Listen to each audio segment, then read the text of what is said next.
Shalom saudaraku yang dikasihi Tuhan. Kita berjumpa lagi di dalam Bina Iman GKI Kasih Solo. Tepat pada hari ini, hari Sabtu tanggal 23 Maret 2024. Mari saudara, dimanapun saat ini saudara berada, kita mau menyatukan hati untuk menerima hikmat dan pimpinan dari Tuhan. Mari bersama kita berdoa. Ya Tuhan Allah Bapa kami, sungguh bersyukur untuk kehidupan yang Tuhan boleh beri. Tuhan yang menyertai dalam sepanjang kehidupan kami, maka saat ini kami rindu untuk mengalami kedekatan dengan Engkau. Biarlah melalui firman yang akan kami baca dan renungkan, boleh terus mengasah kehidupan kami, supaya kami hidup seturut dengan kehendak-Mu.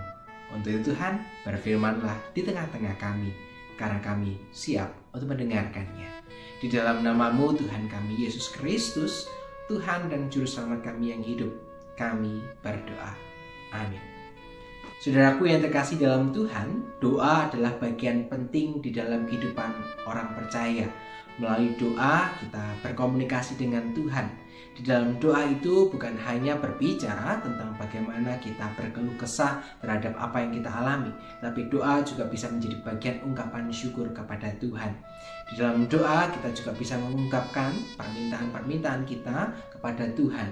Dan di dalam setiap doa itu, tidak semua doa itu kemudian Tuhan berikan jawaban.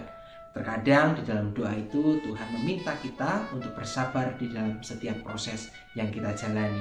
Yang sering kali terjadi adalah di dalam setiap doa yang kita naikkan kepada Tuhan dan kita tidak menemukan apa yang menjadi jawabannya, kita menjadi kecewa. Bukankah gambaran kehidupan yang seperti ini justru menggambarkan tentang kearoganan hidup manusia, di mana manusia tidak menyadari bahwa hidup yang ia jalani adalah berbicara tentang kehendak Tuhan.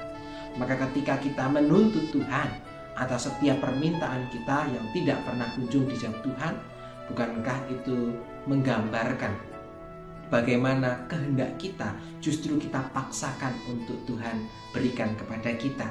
Nah, mari bersama kita akan belajar dari seorang tokoh di dalam Perjanjian Baru yang terambil di dalam Markus pasalnya yang ke-10, ayatnya yang ke-52. Demikian firman Tuhan. Lalu kata Yesus kepadanya, "Pergilah, imanmu telah menyelamatkan engkau." Pada saat itu juga melihatlah ia. Lalu ia mengikuti Yesus dalam perjalanannya. Nah, saudaraku yang terkasih dalam Tuhan, bagian yang kita baca pada hari ini berbicara tentang bagaimana kehidupan Bartimeus, seorang buta yang kala itu menantikan pertolongan dari Tuhan. Kalau kita membaca pada bagian-bagian sebelumnya, diceritakan bahwa Yesus sedang dinanti-nantikan oleh banyak orang, di mana banyak orang itu berbondong-bondong untuk menemui Yesus. Di tengah orang yang berbondong itu tersetidaknya ada dua tipikal. Tipikal pertama adalah orang-orang yang percaya, yang kemudian mengikuti kemanapun Yesus pergi. Namun orang yang kedua adalah tipe orang yang ragu, yang belum mempercayai Tuhan. Maka ketika ia mengikut Tuhan, ia ingin menyaksikan sendiri bagaimana mukjizat yang Tuhan lakukan. Nah, di tengah kondisi seperti itu, hadirlah sosok seorang Bartimeus, seorang pengemis yang buta, yang kala itu mengalami penderitaan double. Satu, dia menjadi orang buta, orang yang tersingkir. Kedua, dia adalah seorang pengemis yang membutuhkan belas kasihan. Di tengah ketidakberdayaannya itu, ia berseru kepada Tuhan. Berarti, dengan kata lain, Bartimeus telah mendengar tentang kabar karya Yesus, sehingga kemudian Bartimeus bisa menyebut Yesus sebagai anak Daud dan memohon belas kasihan kepada Yesus. Sebenarnya pada bagian ini justru memperlihatkan sebuah iman yang luar biasa. Bagaimana orang yang tidak melihat, namun ia dapat percaya kepada Tuhan. Sebaliknya, orang-orang yang menyaksikan, yang mengalami langsung, tetapi mereka masih ada dalam keraguan. Tetapi dalam bagian ini, Bartimeus justru mau datang kepada Tuhan, ia percaya kepada Tuhan, ia membuka hati dan imannya tulus kepada Tuhan. Maka ia berkata, Rabuni, atau disebut dengan Rabi yang paling dihormati, gitu ya. Ia menginginkan kesembuhan, maka ia menginginkan supaya Tuhan mencelikkan matanya sehingga ia dapat melihat. Dan ayat yang kita baca menjadi respon Tuhan. Yesus mengatakan, "Pergilah, imanmu telah menyelamatkan engkau." Dan pada saat itu juga Bartimeus, orang buta itu, dapat melihat. Dan ketika ia dapat melihat, apa yang menjadi responnya?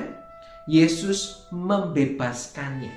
Kata pergilah itu menunjukkan bahwa Yesus membebaskan Bartimeus untuk pergi kemanapun. Ia dapat menjumpai saudaranya, menjumpai keluarganya, atau orang terdekatnya. Tetapi justru yang dipilih oleh Bartimeus adalah ia mengikut Yesus di dalam perjalanan yang dilakukannya. Ini menandakan ia mensyukuri, ia merasa hidupnya dipulihkan, maka ia kemudian menyerahkan diri seutuhnya kepada Tuhan. Segala macam keraguan itu Tuhan boleh pakai menjadi sebuah kekuatan yang luar biasa.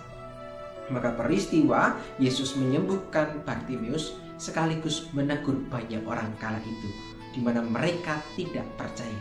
Tetapi melalui iman orang buta ini, mereka diingatkan Tuhan untuk menjadi percaya.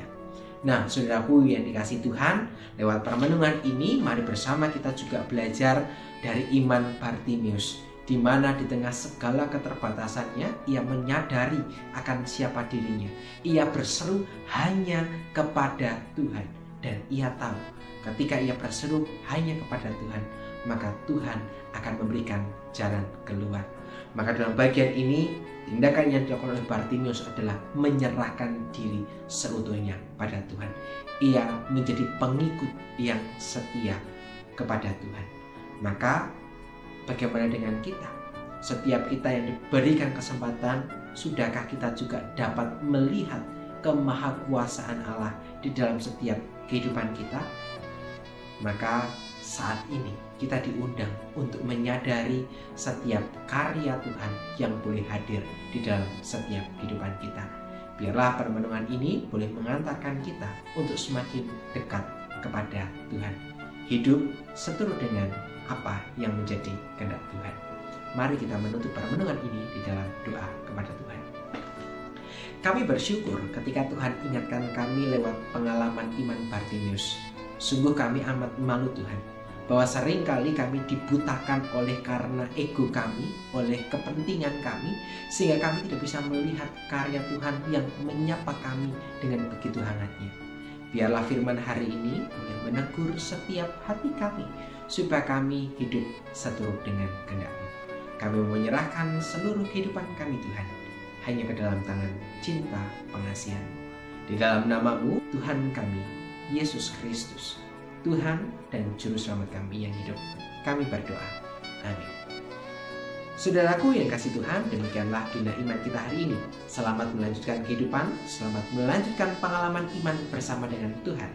Tuhan menyertai setiap kita. Sampai jumpa, Tuhan memberkati.